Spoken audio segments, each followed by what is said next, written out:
जिल्लत के असबाब में एक अहम सबब यह है कि हमारा नौजवान बेराह रो है। नौजवानों के बारे में शेख इम्तियाज फैजी हफिज़हुल्लाह ने कुछ इशारतन बातें की। हमारा नौजवान सीधे रास्ते से हट चुका है। ये अपनी जिंदगी के कीमती दौर को बर्बाद कर रहा है।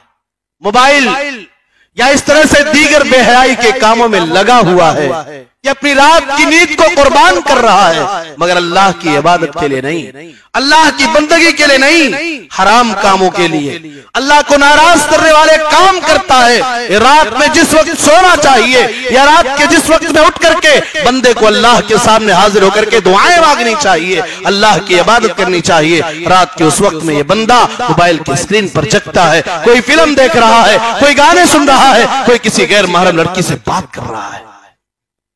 मेरे प्यारे साथियों, ये जवानी जो अल्लाह रब्बुल आलमीन ने आपको दी है, यह आपकी जिंदगी का गोल्डन पीरियड है। यह अल्लाह की तरफ से अता करदा एक अजीम तोहफा है। और दुनिया की कोई भी कौम उस वक्त तक तरक्की नहीं कर सकती जब तक उस कौम के नौजवान बाहिम्मत ना हो, जब तक उस कौम के नौजवान बाअमल ना हो। जिस कौम के नौजवान बेकार हो जाएं, जिस कौम के नौजवान बेमतलब हो जाएं, जिस कौम के नौजवान नशाखोर हो जाएं, जिस कौम के नौजवान बर्बाद हो जाएं, जिस कौम के नौजवान अपने दीन से हाथ धो बैठे, वो कौम इस सफ़े हस्ती से मिटा दी जाती है, उस कौम को दुनिया से बर्बाद कर दिया जाता है। मेरे प्यारे भाइयों, नौजवानों, मैं आपसे कहना चाहता हूं, आपको अल्लाह ने जो जवानी दी है ये बहुत अजीम अमानत है। और इस जवानी के बारे में अल्लाह ताला कल क़यामत के दिन खास करके आपसे पूछने वाला है। प्यारे रसूल जनाब मोहम्मद रसूलुल्लाह सल्लल्लाहु अलैहि वसल्लम ने बयान फरमाया, ला तज़ूलु क़दमा इब्न आदम मिन इंद रब्बिही यौमल क़ियामा हत्ता युसअल अन खमसिन। कल क़यामत के दिन अल्लाह के सामने से कोई बंदा अपने पैर को हिला नहीं पाएगा, अल्लाह के सामने से कोई बंदा हट नहीं पाएगा हत्ता युसअल अन खमसिन, यहां तक कि उससे 5 चीजों के बारे में पूछ ना लिया जाए। 5 सवालों का जवाब दिए बगैर अल्लाह के सामने से कोई हट नहीं पाएगा। पहला सवाल अल्लाह ये करेगा, अन उम्रिही फीमा अपना। अल्लाह कहेगा, मेरे बंदे 40 साल 50 साल 60 साल 70 साल की जो जिंदगी मैंने तुझे दी थी, उस जिंदगी को तूने कैसे गुजारा था? अल्लाह की इबादत में गुजारा, अल्लाह की बंदगी में गुजारा, या अपनी मनमानी और ख्वाहिशात के मुताबिक तूने अपनी जिंदगी को गुजार दिया? उसके बाद गौर करो, अगला सवाल अल्लाह करने वाला है, वान शबाबिही फीमा अबला। मेरे बंदे अपनी जवानी को तूने कैसे गुजारा है? और सुनिए, अल्लाह के नबी सल्लल्लाहु अलैहि वसल्लम ने जिस हदीस के अंदर 5 चीजों को अल्लाह रब्बुल आलमीन अगर किसी को दे देता है, गनीमत समझने की तलकीन की, आपने उसमें इरशाद फरमाया, शबाबक क़ब्ल हरमिक। ऐ जवानों, अगर अल्लाह ने आपको जवान बनाया है, अगर अल्लाह ने आपको जवानी अता की है, इससे पहले कि अल्लाह आपको बूढ़ा कर दे, इससे पहले कि आप बूढ़े हो जाओ, अपनी जवानी की कदर कर लो और जवानी की हिफाजत कर लो।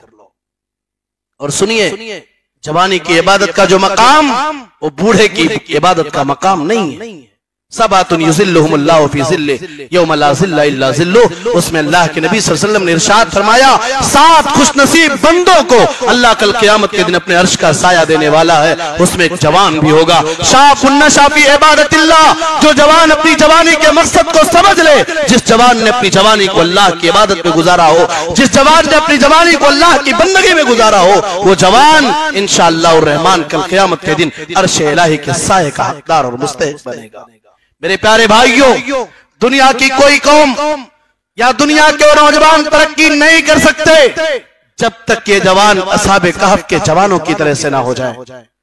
सुना है, असहाबे कहफ के चंद नौजवान, वो चंद नौजवान थे जब जालिम बादशाह के दौर में शिर्क का इनकार किया और तौहीद के नारे को बुलंद किया, तौहीद के झंडे को ऊंचा किया और जालिम बादशाह के सामने डट करके एक अल्लाह की तौहीद का ऐलान और इकरार किया, एक अल्लाह की तौहीद के परचम को बुलंद किया। मेरे रब को उनकी यादा इतनी पसंद आई कि अल्लाह रब्बुल आलमीन ने उनके खानदान का तज़किरा नहीं किया, अल्लाह ने उनके घराने की बातें बयान नहीं की, उनका ताल्लुक किस घराने से था, उनका ताल्लुक किस खानदान से था, वो किस बस्ती के रहने वाले थे। अल्लाह ने इन चीजों को बयान करने के बजाय जिस चीज को हाईलाइट किया है, जिस चीज को लोगों के सामने पेश किया है, अल्लाह ताला ने बयान फरमाया, इन्नहुम फित्यतुन आमनू बिरब्बिहिम वज़िदनाहुम हुदा। वो चंद नौजवान थे जो अपने रब के ऊपर ईमान लाए थे, जो अपने रब की तौहीद का ऐलान किया था। मेरे प्यारे भाइयों, उन जवानों की तरह से आप बन जाओ।